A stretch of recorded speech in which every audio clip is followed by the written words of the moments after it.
Welcome, Professor Adnan Hussein. Welcome, Professor Jonathan Bick. Welcome, Professor Ann Lee, and welcome, Professor Marianne Cummings. I will not get in the way, and I want to ask Professor Ann Lee about diplomacy. Your piece over at the Daily Kos, you write about how difficult it is to negotiate with people who traffic in disinformation. So, are we making a good faith effort, in your estimation, to Yeah, stop the hostility? I think, I mean, John can probably speak to this better than I, but it does appear that most of the diplomatic rules are actually being followed, despite the fact that people are getting killed and mayhem is occurring. The the procedures of negotiation are still occurring. I mean, today was the first day of the highest level of meeting so far between the two foreign ministers, and unfortunately, it's between people raised in the Russian tradition, and nothing happened because that's kind of what happens in negotiation among Russians without overgeneralizing. It's what some people in negotiating manuals call, Soviet style negotiating, where nobody budges, at least for a while. It's all about time. And the entire war is about, it is about trying to endure each other. And which is why, it's now defaulted to heavy artillery and rocket barrages and worrying about a, combat air cap over Ukraine. So yeah, it's just a first round. There's going to be more rounds. It's just that the disinformation got real wacky today. Yeah, Uh, what? Lavrov of Lavrov and Trump and Kislyak and all those other folks, um, accused. I, Lavrov is just one of those guys who just cranks out disinformation with a straight face. It's like they're in a totally different world. That their disinformation campaigns are in a very different world. Although it did reveal how different, for example, the data is. But anyway, it was an accusation. The accusations have flown back and forth about whether uh, uh, the uh, the Ukrainians are bombing themselves in order to create an impression, and they were trying to, it's very typical of, from a Russian point of view, throwing up. It was it was like on the internet. It's sort of poop posting where they throw literally everything up as a cloud of noise, and so they claimed that there were crisis actors in that hospital that got bombed. I think it's pretty clear that people got Is hurt. Alex Jones working for the Kremlin? They seem to be no different at certain points. But anyway, there was just a lot of noise that essentially comes from the first meeting between the two. So both sides essentially said nothing happened, and lots of other things are going on, like this whole chemical warfare conspiracy theory thing is just, it's all noise, but it's pretty powerful noise because it's getting repeated all over the damn place. There is some truth to it in the sense that I think, well, currently, as I speak, I think there's a small research reactor at the university in Kharkiv that's on, well, something around it is on fire right now. So that's it. It sort of replicated what went on in the main power reactor that the Russians have captured, which has four reactors at that site of the 15 total reactors in Ukraine. So currently there is a reactor under threat, but it's and Marianne can address whether it's there's something on the internet that says it's not really a supercritical reactor. It's a small research reactor. So I have no idea. It's out of my field, but certainly something's going on right now. and I think the Russians will probably attack. There is a tank farm with ammonia in it that they will likely attack and then make a claim about chemical warfare. So everything is sort of in a kind of interesting set of motion. On the other hand, the Russians have only taken 20% of the country. I mean, when you actually look at the kind of mapping, they don't have that much territory. They're just really close to big cities. So anyway, the diplomacy is just going to go on. And I think if the Ukrainians can last a month or two, which no one is predicting, all these military experts are cranking out the opinion that the Russian numbers are still favored and that in 2 weeks it'll be over. I don't think so. I think the Ukrainians really are serious about what they want to do about resisting. So, time is on their side, and I think Putin, as many other experts have said, Putin has already lost. I'm sorry, they what? He's already lost. He has to figure out a way to exit gracefully. The sort of Putin has already lost. Putin, Vlad. That he has already lost. Do you believe that?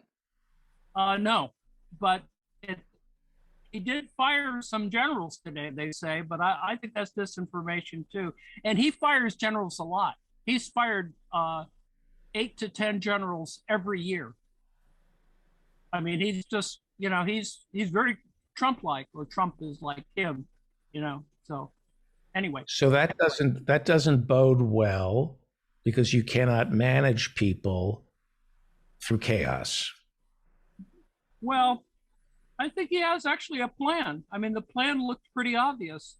You're going to have non-Russians be your vanguard. That's why the Chechens led the battle, and they failed, of course, fortunately. And he brought in some military groups in the eastern military districts. So there was a plan there. What do you mean by non-Russians? You mean people from Siberia, and there are units from the Eastern Military District around Moscow, but his vanguard were these guys who are going to go in and whack Zelensky, and they may still be prepared to do it. I mean, there are 1,000 of them. He has special ops guys in there. But fortunately, the Ukrainians, defeated them at one of their 2 landing sites. I mean, if one wants to indulge a Chuck Norris kind of thing, they got messed up real bad. One of their generals got whacked, as I mentioned before. And we are supplying. The United States is supplying. I would assume they have more weapons than they know what to do with. The Poles wanted to send MiGs in there. I think I can't help but worry that our Pentagon is looking at Ukraine as though it's the Bonneville Salt Flats, just to see. I think it's a feint, actually. I think we're sending a ton, a poop load of stuff there, and most of it is smaller stuff. There's a lot of anti-tank ordnance in Ukraine now. Lot of people it. Should be. Yeah, I want to ask Professor Marianne about this, but first I want to remind everybody to go to Daily Kos and read Annie Lee, A-N-I-L. How do we spell it? L-I, right? Right. Let's first find out what everybody wants to talk about. So let's go to Professor Jonathan Bick. What would you like to talk about tonight? Well, I wanted to talk about Ukraine. Also, I don't know if we have time, but I have an example of privatization gone bad here in Massachusetts. If you want, has it ever gone good? Has it ever gone right? Seriously, can you get? I'm begging somebody for an example of privatization gone good. So It depends on the metrics you use to measure what's good and what's bad. I mean, some people could make the argument that deregulating the airline industry in the U.S. was good because there were rates went down quite a bit. Of course, what they leave out of the equation is that flights to uh, underserved areas or areas that are now underserved, uh, uh, all but disappeared into many parts of the country. They're also The only way you can enjoy the flight is if you have the legs of a jockey. that too, exactly. Or you Yes, like waiting in O'Hare a lot. Right. yes. And if you don't, Okay, so privatization. yeah. And what else would you like to talk about? So Ukraine privatization, and the um, the environment, the climate. Climate. Ah, that will be cheerful. Yeah. Professor Adnan Hussein, did you do your show with Professor Juan Cole? I have, and it should be coming out either later this week, tomorrow, or early next week on the Mudge List. So check it out. Give everybody the spelling. How can we Yeah, make you can sure? find it on all the platforms. The Mudgelis, Majlis. You could go directly to anchor.fm/ the dash Mudgelis, Majlis. Fantastic. I want to find out what you want to talk about, but we all have, I'm going to speak vaguely here. We all have a friend who's in Russia. I've asked this person to come on the show. This person said, not a good idea. This Hmm. is an American who's over there in Russia. And he or she said to me at this point, it would not be wise. There's been a crackdown, 15 years in prison for anybody, even an American, to talk about what's going on in Ukraine as an invasion or a war. I pass. This person also told me that the ruble is down to nothing, that the dollar has turned into mist, that this person, she said, or he said, I don't know who this person is. I don't want to tell you who I want them safe. He or she said that they put money in a bank account and it's just a mist. Hmm. Uh, have you spoken to this person? Yes, I have.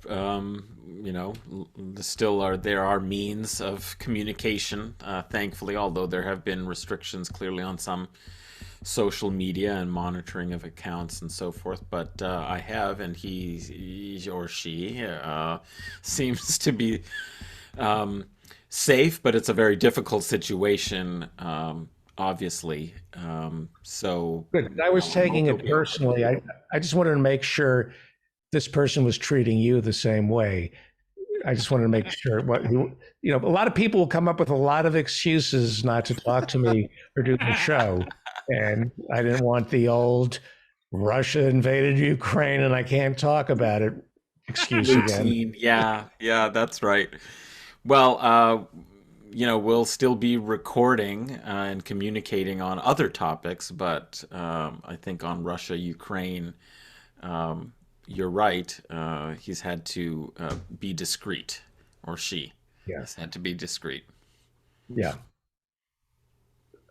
Uh, yeah. I mean, I do mean, you it's a get out? frightening situation, obviously, where you have to worry about that. And also, I think, when you're on a work visa as a foreigner in any country, your rights are, of course, very tenuous and your status can be revoked very easily. And we know that because that's one of the reasons why, you know, Republicans, conservatives in Canada like to establish work visa immigration programs where people would come in but not actually have full rights and be intimidated so that they can't unionize, they can't get involved in political speech, and so on. That's a condition where you're precarious. And I definitely feel for this individual having to deal with a war right on the doorstep, and the atmosphere also being very serious and restrictive as a result of a wartime atmosphere. And being a foreigner in a country that's at war can't be a comfortable situation. Well, Which he could work on his jump shot, you know. Yeah, I Then we hear could there's send to North Americans Korea. in Russia who could coach him on that. Right. Which brings me to, I want to ask you what you want to talk about, and then I want to go to Professor Marianne, who's an expert on this topic, which is, I don't know if you know this, but she's a particle physicist. And besides being a brilliant artist and an elected official in Aurora, Illinois. So we'll get to that. Here's the thing about nuclear weapons, Professor Hussein. If Iran were to drop a nuclear missile on Israel, which everybody's afraid of, or if Putin were to drop a nuclear bomb on Russia, what would, what did I say? Because I'm tired. I meant Ukraine. Ukraine. You drop a nuclear weapon, if a Russian drops a nuclear bomb on Ukraine, or an Iranian drops a nuclear bomb on Israel, who are they hurting? Well, I mean, they're hurting a lot of people, obviously, because Including their weapon Putin. is the kind of is the paradigmatic weapon of mass destruction. By definition, you're talking about an awful lot of people who would be victims of it. But who specifically would the Iranians be hurting if a nuclear bomb went off in Israel? Not just the Jews.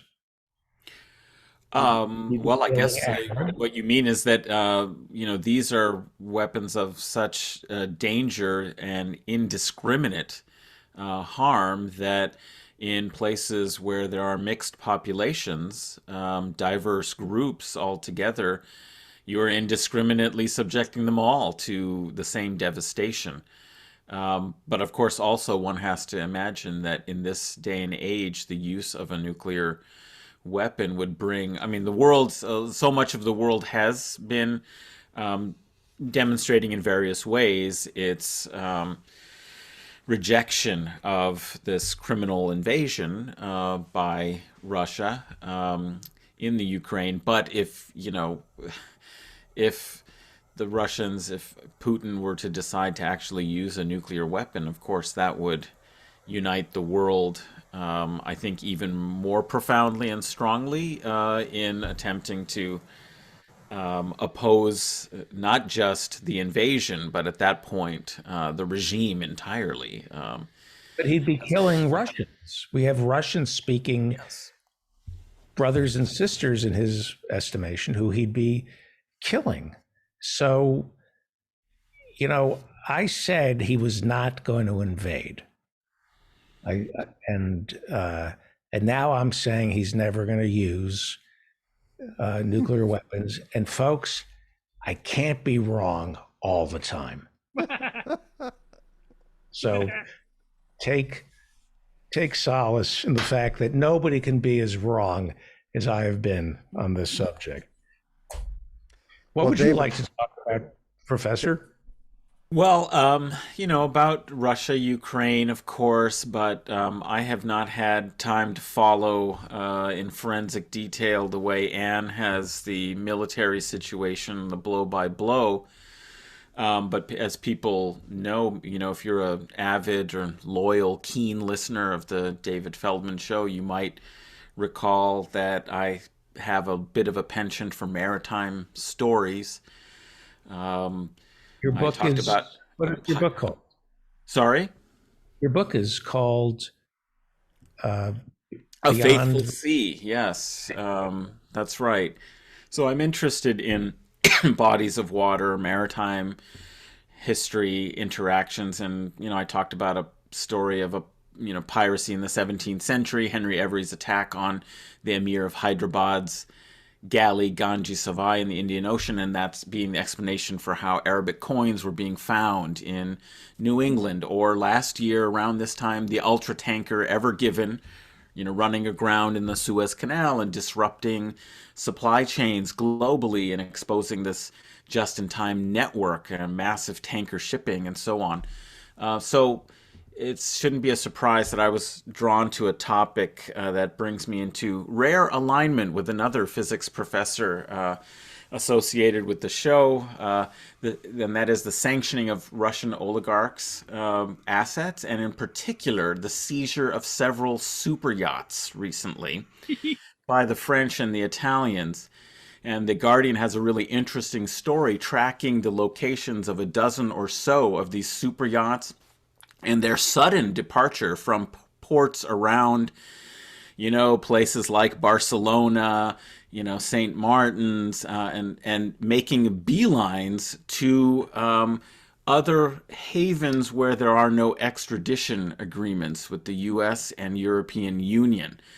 And in particular, I was quite taken by the fate of major oligarch Roman Abramovich, the owner of Chelsea Football Club, who thought that he would be sheltering a lot of his, privatized gains from the neoliberal plundering of the Soviet Union after its dissolution in 1991, sheltering them by engaging in sports washing, by buying a football club that has a popular following, turning it, a small London club without a lot of history of success into a super successful, thing that burnished his image before millions of people globally, and also growing it as an asset base that would be outside of Russian or Putin corruption,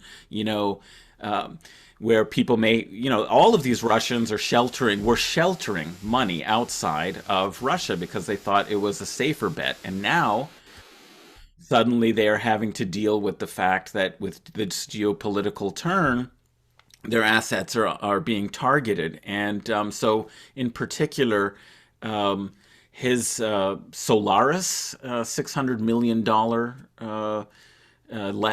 yacht left Barcelona, seen off the coast of Sicily. It's not clear where it's going. Maybe it's going to Israel because, he is Jewish and does have Israeli citizenship as well, something they acquired a few years ago. Maybe he's hoping that they will protect his assets. His other left St. Martin's and it looks to be headed to the Maldives. It left. It's called the Eclipse, and it's 163 meters long. Has 9 decks, 2 helipads, a 16-meter swimming pool, and he doesn't want it to be one of the 3 that have been seized by French and Italian sources. And you can track the progress of these on a wonderful site called Marine Traffic. It's marinetraffic.com. I was able to watch my son's ship, the St. Lawrence II, which is a sailing vessel in Lake Ontario during his voyage last summer. And it's an amazing site. You can find hundreds of thousands of ships all over globally and see where they are. So people have been watching to see where these boats are going. And I just, in conclusion, want to say that I think it's more than just a fun curiosity to be talking about these super yachts, but this is really, I think, the epitome of typifying the disparity, the global inequities, what the neoliberal destruction of the Soviet Union economically has led to, how this response is exposing, again, like we've had with the Panama Papers and Pandora Papers, where these havens are, but also the vicissitudes of geopolitics on this kind of black, this kind of shady, world of legally, very iffy and certainly ethically disgusting, moves of money. And I think the last bit of it, in terms of that sheltering and so on, is also, the environmental aspect as well. These yachts are just horrific, incredible, like guzzlers, and they create a lot of pollution, and they're just the real epitome of outrageous late capitalist consumption at its absolute worst. Two quick questions, and then I know Professor John. You wanted to say something, Professor John? I wanted to ask Professor Hussein a quick question. No, go ahead. London has a lot of Russian oligarchs. I was surprised that the United States doesn't. We take their money, but we don't give them citizenship. London is very welcoming. And despite a speculation tax on stock transactions, they're pretty hands-off when it comes to dirty money. I didn't know that. They're kind of worse than the United States is with filthy, dirty Russian money. They're about well, they have dirty money from all over the world. I mean, the Gulf states, my goodness, you go there during the summer, there are whole neighborhoods in West London where, you just hear Arabic on the street. I love going to those places. I mean, you can go and, have a shisha, a cafe. It's like you're in, the Middle East somewhere. It's like you're on the streets of Damascus, but actually more like on the streets of like Abu Dhabi. Not that anybody walks in Abu Dhabi, unless you're really poor. But all of that Gulf elite shelters money there too. So you've got kind of horrible, assets seized. A lot of petrochemical, like Abramovich is himself. I think he has. I think Gazprom. He was involved with Gazprom, if not Gazprom, other sort of these oil and gas exploiting. So really, what you have is London is one of the financial hubs for petroleum wealth being sheltered. And it really sheds light on the dangers of income inequality, because there's an end game to this. When the Soviet Union fell and Yeltsin, who was a drunken puppet of that was awesome. I still miss his International Women's Day addresses on C-SPAN. That was amazing. Anyway, go ahead. There were about 22 oligarchs. And then, what's his name? Putin came in, and apparently he said, "You're either going to jail or you're giving me 50% of your assets." And he had to kick up like a mobster to Putin, or you're going to jail. And then he created some oligarchs from within his immediate government. And this is how income inequality, this is how you end up with Vladimir Putin. And if we don't do something about the concentration of wealth in this country, it's going to go from seeming like a fascist state to an actual fascist state. So very quickly, were you surprised that Erdogan closed, is it the Bosphorus? Well, I think what he closed actually was the Dardanelles, but obviously both the Bosphorus and the Dardanelles are two straits that connect the Mediterranean, first to the Sea of Marmara through the Dardanelles, and then the Sea of Marmara to the Black Sea through the Bosphorus. And he was flirting. A month ago, he was flirting with Putin. I think he was going to buy some jets from Putin. And were you surprised by how quickly Erdogan got with the Western program? Well, I'm not so sure. I mean, Turkey is a NATO power, so obviously they're going to follow overall the approach of NATO. And of course, as we all know, Ukraine is not yet or a member of NATO, but nonetheless, there is a kind of coordinated policy towards it. So, of course, there was going to be an alignment in that direction, but I think, it is closed to all belligerents. So I think that also includes, you know, U.S. Tankers and warships. Also, I think they've closed it to every one of the belligerents. Um, and so I think in some ways also Erdogan, I mean, my mother really likes to watch Turkish television, so she's following the news out of Turkey, how Turkey is looking at this fairly closely. And I was speaking with her, and she said that there's a lot of talk on the Turkish television about how Turkey under Erdogan has offered to broker and host, a lot of peace talks. I know there are other discussions, diplomacy taking place, but Turkey would like to sort of position itself as a broker, despite being a NATO power. They also like to have a bit more of an independent policy as a kind of emerging power in the Eastern Mediterranean, with good relations with the Middle East and some of the Gulf states like Qatar. So they're trying to host peace talks themselves, or at least some sort of diplomatic discussions. They want to be I don't have. I'm sorry. I think they want to be players. Right. So, Is Crimea worthless? I don't have a map in front of me.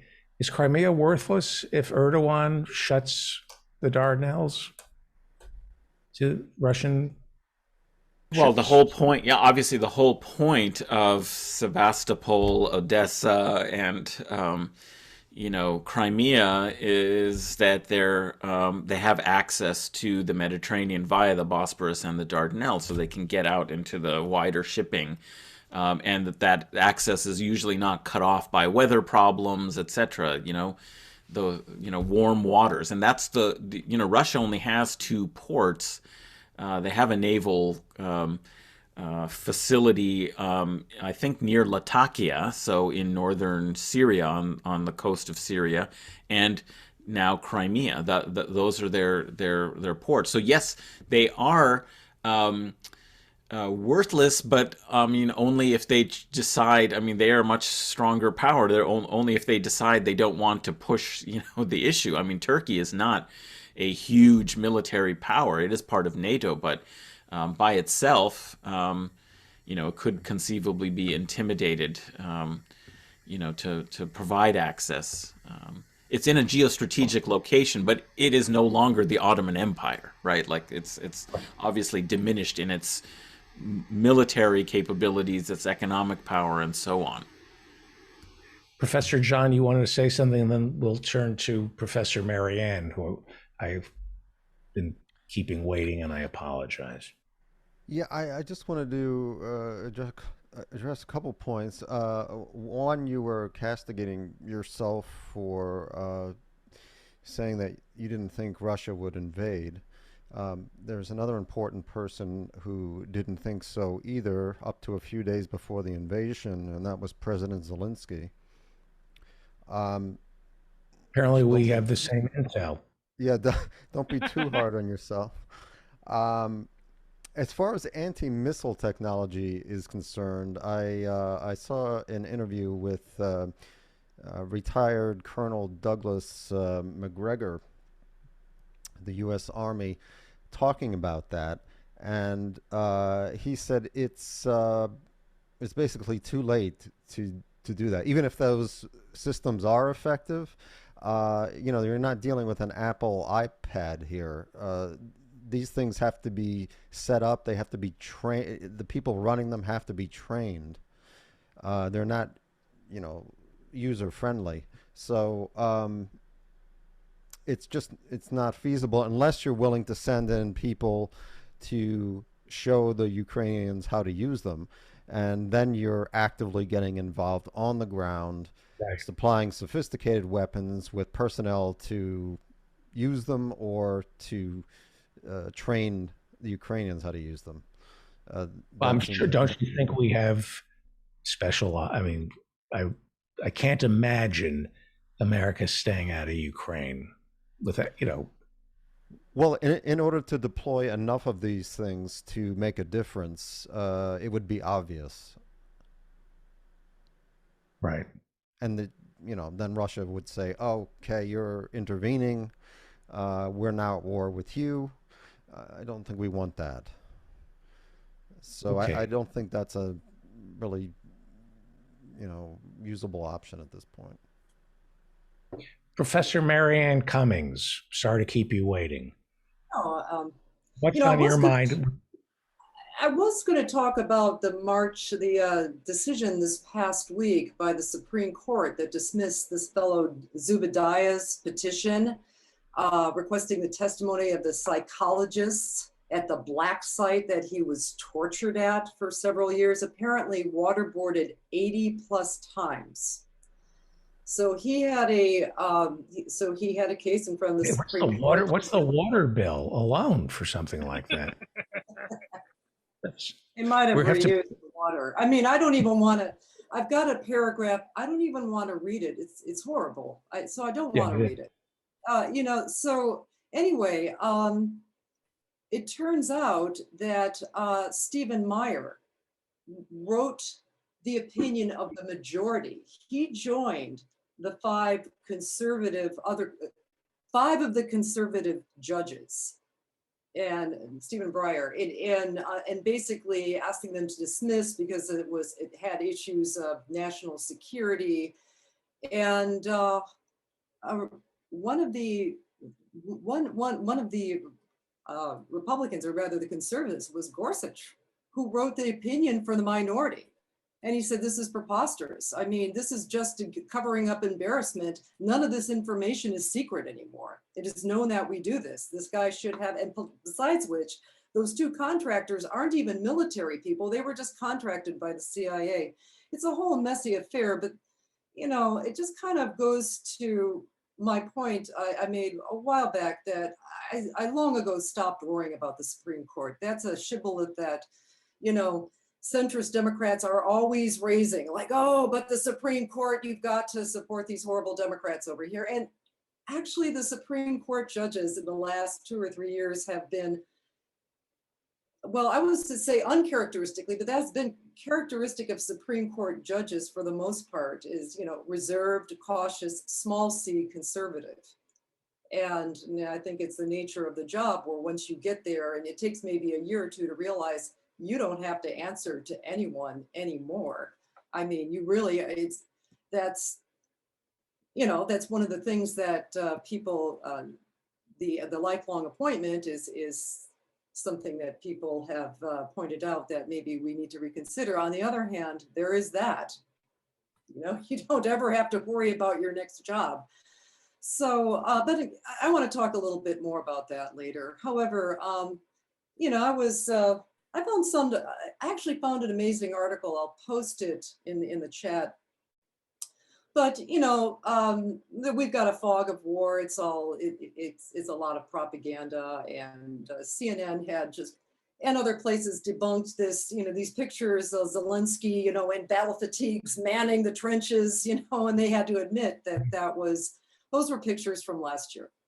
Okay, so I just kind of got curious. Well, okay, where was he then? And it turns out he was at the front in Donbass last year. And there is a article in the Kiev Post, which has an English language version online. And the article that I got to was, the incident was notable because Zelensky kind of went off on a veteran. So the situation is that there are these protocols that were negotiated within the Minsk Accords for disengagement. And this is where he attacked an Azov battalion member in front of the camera, right? That he told the veterans that to stand down. There were veterans illegally living in these areas harboring weapons, and he said he demanded that they be handed over.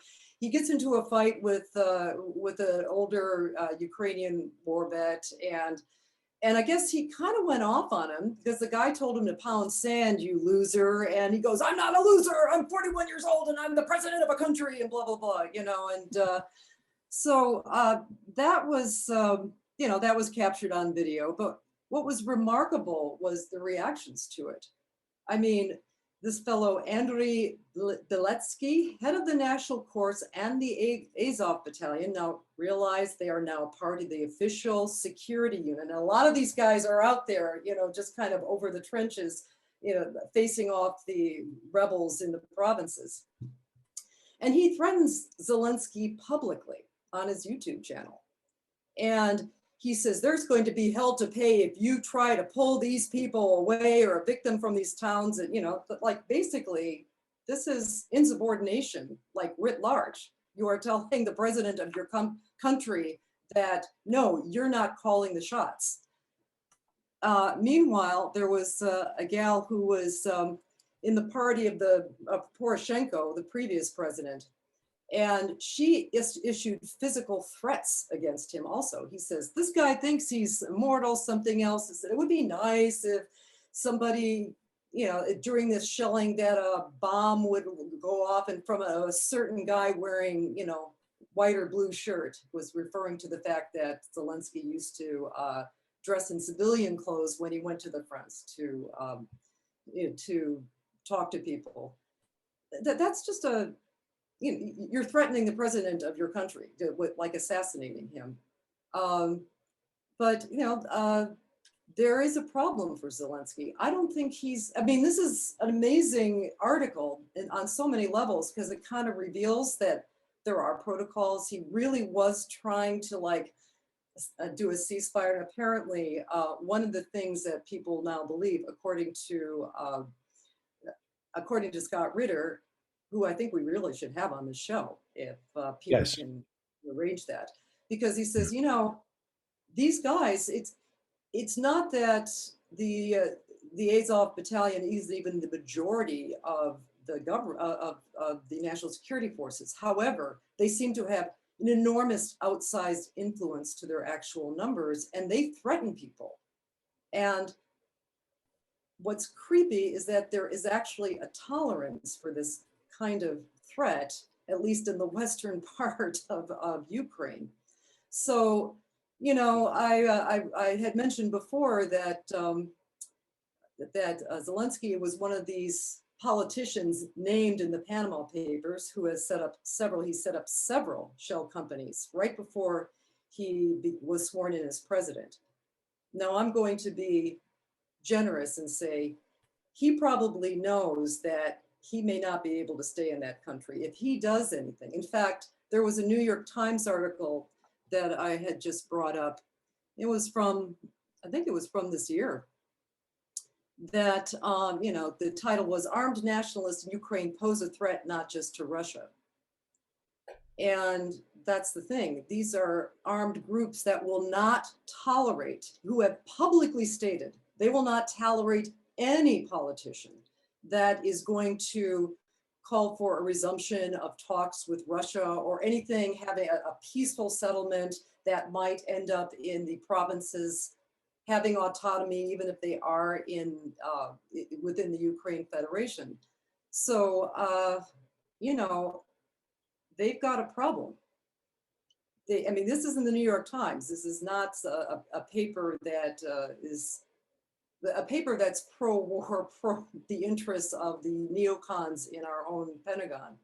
But I think somebody is, sending up a warning, like, hey guys, we're not going to be able to have peace. You're going to find that if in your mind, even if you're in your mind, you think you can subdue Russia, you're going to have these guys who actually have demands, who aren't. I think Lane in the chat room, Yeah.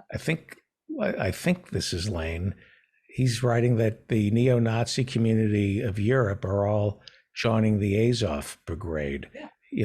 You read about the French right-wing militia heading to Ukraine and our beloved right-wingers heading off to fight for Ukraine. They'll be scooped up by the Azov Battalion. What is the other one? C what? C-14. That was an C-14. extension of, what was that? Svoboda Party. Svoboda Party, that's right.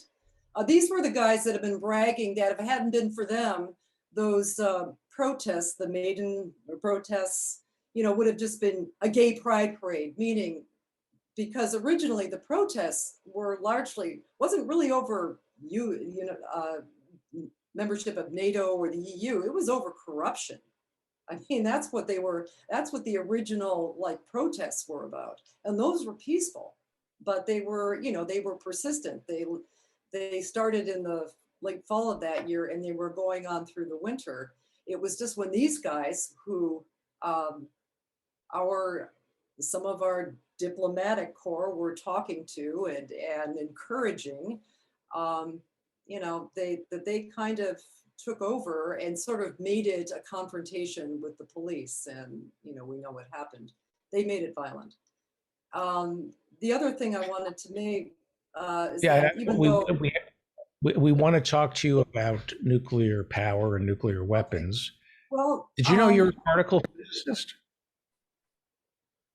No, I actually, did you know you're I'm mostly an accountant these days, and I guess my main job is begging for money, which they gave us some. I actually have to think about physics this year. How about that? But go ahead. I interrupted you. I'm sorry.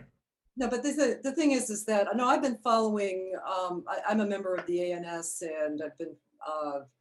We get notices from the International Atomic Energy Agency every day.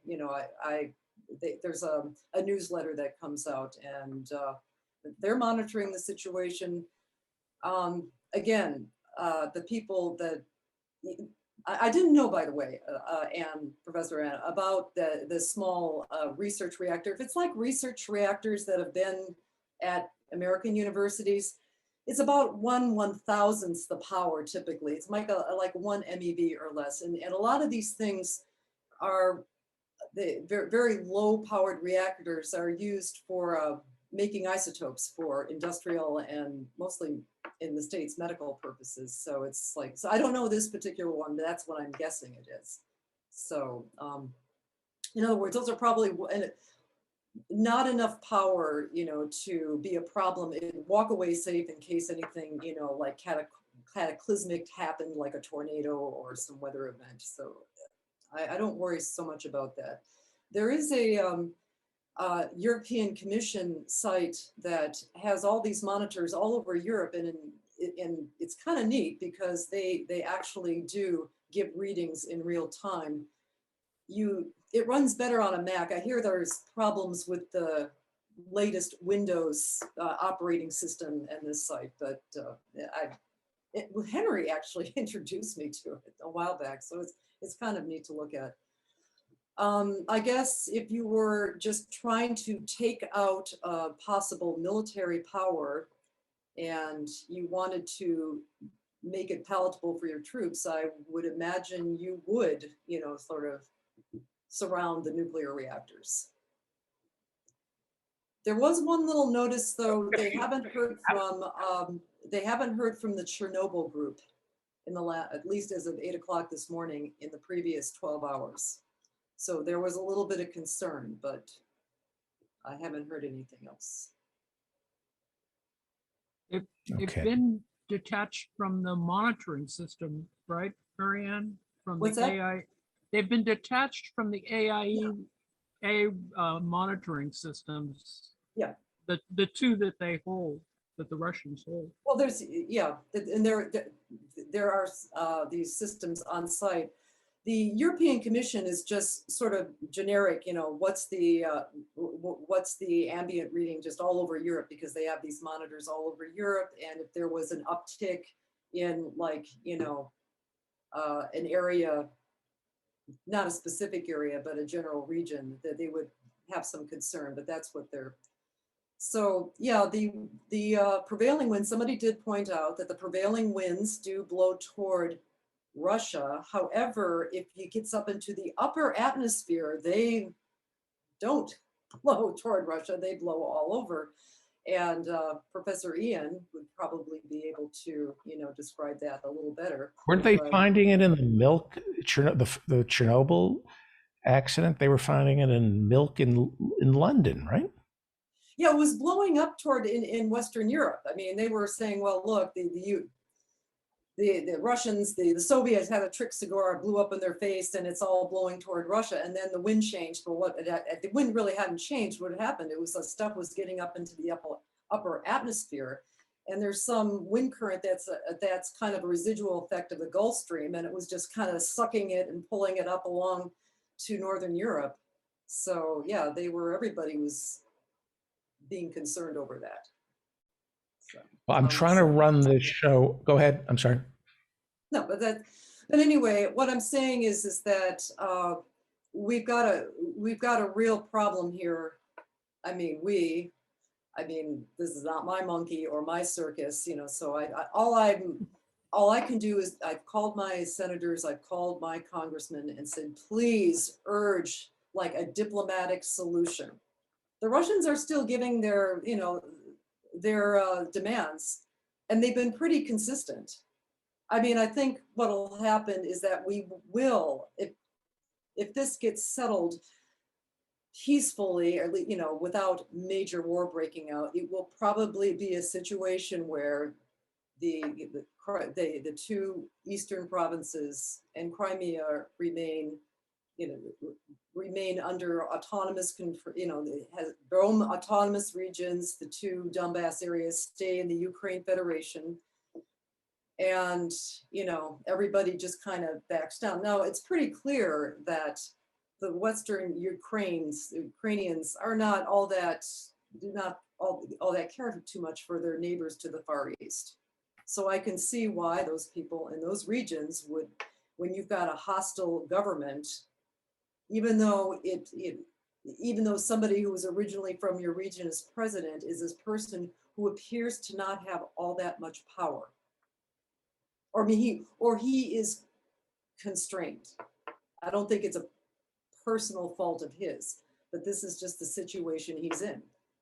And look, you know, one more thing I wanted to say, that yes, the party that was most far right, which had over 10% of the seats in 2014, has dwindled since below 3%. However, the middle parties are still pushing the same kind of stuff. One rock musician, what was the name of it? The Voice Party. It's got 20 members of parliament. They pushed a bill, again, reintroducing the same thing that was introduced in 2014, you know, establishing Ukraine as the language of all official business. But the other point was that, you know, there are several articles on this. I can also put them in the chat to look them up. But there was an official holiday that was voted on at the end of 2018 and celebrated a New Year's 2019 for, what was his name? Stefan Bandera, the Nazi collaborator. They established that, that parliament had established a, you know, just 3 years ago, just a little over 3 years ago, a national holiday celebrating a Nazi collaborator who only broke with the Nazis and then ended up killing more Jews during World War II. There's a problem. I mean, somehow this stuff in at least Western Ukrainian society is normalized and tolerated. As much as we talk about Nazis, you know, even a state having a day celebrating a Nazi collaborator in the United States would be unheard of. I mean, just, you wouldn't do it. So, you know, maybe these two provinces, unless they completely purge them of all the Russians, that if you've got this kind of situation in Western Ukraine, I think. Well, what are the demands of the Russians? Isn't that an important question? Yeah, I think demands of If NATO we're and going to the negotiate, we need to know what that is. Yeah, no, the NATO demands and were that Ukraine stay neutral, not part of NATO. That was like probably their most important demand. The second was that, well, for the Minsk Accords, it was that the provinces have their own autonomous governments, but can remain in Ukraine Federation. The latest demand was that that the provinces gained their independence. But I can imagine if NATO is off the table, I think there's a lot of things that are flexible. And I can't remember, but I think those are the main two. I mean, when you look at it, Russia, whatever you think of Putin, Russia has a legitimate concern considering all of the hostile missiles and bases, almost outlining, their western border. You can see why they would want to have those buffer states, and without the ability of NATO to put missiles like right up against their border. All right, and also retain control of Crimea as a strategic asset that's essentially been part of their country for over 200 years. So yeah, so I just want to address something here, Professor Marianne. mm-hmm. There's backlash. I get some, you get some, for critical thinking. And I just want to say something because I'm seeing it in the chat room. There's no dogmatism here. You have to understand why somebody is doing what they're doing. I don't want to recommend the top of my show, but in America, people pick a side and then cherry pick the narrative that suits them. And you always have to look at evil and ask why it's happening. That doesn't mean you condone the actions of Putin or Hitler or Donald Trump or Assad or But until you get in their head and try to figure out why they are doing what they're doing, you cannot have peace. And I see a lot of pushback from people who listen to this show complaining when you explain the grievances of those who we do not like or approve of. There's a fear. This is, again, I don't